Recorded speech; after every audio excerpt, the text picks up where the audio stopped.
তেখেত কেৱল ৰাজনীতিবিদতকৈও বহু বেছি পৰিমাণে তেখেত ভাষা সাহিত্যৰ লগত জড়িত আছিল, শিক্ষাৰ লগত তেখেত জড়িত আছিল আৰু তাৰ বাবে তেওঁ বহুখিনি পদক্ষেপো গ্ৰহণ কৰিছিল আৰু মৃত্যুৰ সময়লৈকে মই দুদিন আগত তেখেতৰ লগত 1 ঘণ্টা সময় কথা পাতিছোঁ।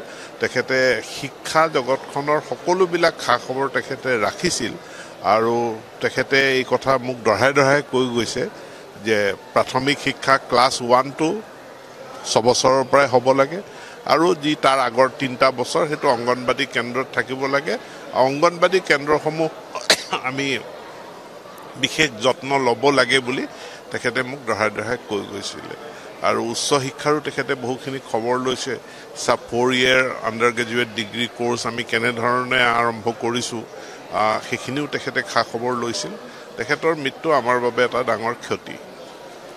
কোকৰাঝাৰ বিশ্ববিদ্যালয়ৰ কেম্পাছটো তেওঁৰ দিনতে নিৰ্মাণ কৰা হৈছিল আৰু সেৱাটো আমি যদি কওঁ সেই সময়ত যি 900 নম্বৰৰ আছিলে তেওঁৰ দিনতে 600 নম্বৰলৈ কৰা হৈছিলে। আচলতে তেওঁ খুব দূৰদৰ্শী চিন্তাৰে তেওঁ কামবোৰ কৰাৰ বাৰু তেখেতে শিক্ষা মনে প্ৰাণে শিক্ষা ব্যৱস্থাটোৰ ভিতৰলৈকে তেওঁ সোমাই পৰিব পাৰিছিল আৰু সেইকাৰণে মই তেখেতক কেৱল ৰাজনীতিবিদ নহয়, তেখেত এজন শিক্ষাবিদ, তেখেত এজন ভাষা সাহিত্যৰ লগত জড়িত ব্যক্তি আৰু তেখেতে সেই ক্ষেত্ৰত আমালৈ খুব গুৰুত্বপূৰ্ণ অৱদান আগবঢ়াই গৈছে।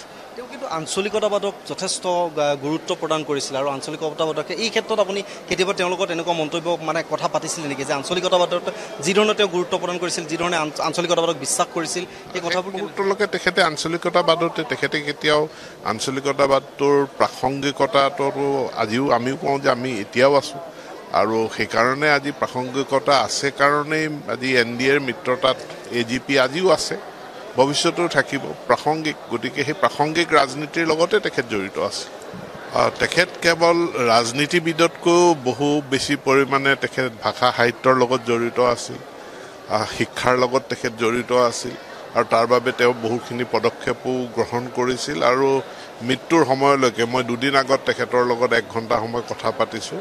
তেখেতে শিক্ষা জগতখনৰ সকলোবিলাক খা খবৰ তেখেতে ৰাখিছিল আৰু তেখেতে এই কথা মোক দঢ়াই দঢ়াই কৈ গৈছে যে প্ৰাথমিক শিক্ষা ক্লাছ 1 to 6 বছৰৰ পৰাই হ'ব লাগে আৰু যি তাৰ আগৰ 3টা বছৰ সেইটো অংগনবাদী কেন্দ্ৰত থাকিব লাগে। অংগনবাদী কেন্দ্ৰসমূহ আমি বিশেষ যত্ন ল'ব লাগে বুলি তেখেতে মোক দঢ়াই দঢ়াই কৈ গৈছিলে আৰু উচ্চ শিক্ষাৰো তেখেতে বহুখিনি খবৰ লৈছে। 4 year under graduate degree course আমি কেনেধৰণে আৰম্ভ কৰিছোঁ সেইখিনিও তেখেতে খা খবৰ লৈছিল। তেখেতৰ মৃত্যু আমাৰ বাবে এটা ডাঙৰ ক্ষতি।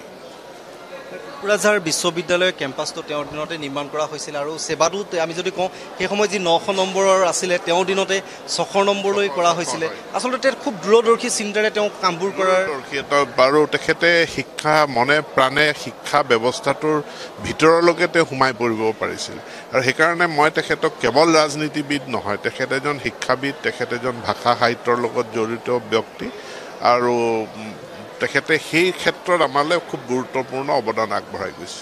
তেওঁ কিন্তু আঞ্চলিকতাবাদক যথেষ্ট গুৰুত্ব প্ৰদান কৰিছিল আৰু আঞ্চলিকতাবাদকে এই ক্ষেত্ৰত আপুনি কেতিয়াবা তেওঁৰ লগত এনেকুৱা মন্তব্য কথা পাতিছিলে নেকি যে আঞ্চলিকতাবাদক যিধৰণে তেওঁ গুৰুত্ব প্ৰদান কৰিছিল, যিধৰণে আঞ্চলিকতাবাদক বিশ্বাস কৰিছিল, এই কথাবোৰ গুৰুত্বলৈকে তেখেতে আঞ্চলিকতাবাদতে তেখেতে কেতিয়াও আঞ্চলিকতাবাদটোৰ প্ৰাসংগিকতাটো আজিও আমিও কওঁ যে আমি এতিয়াও আছোঁ আৰু সেইকাৰণে আজি প্ৰাসংগিকতা আছে কাৰণেই আজি NDAৰ মিত্ৰতাত AGP আজিও আছে, ভৱিষ্যতেও থাকিব প্ৰাসংগিক। গতিকে সেই প্ৰাসংগিক ৰাজনীতিৰ লগতে তেখেত জড়িত আছে।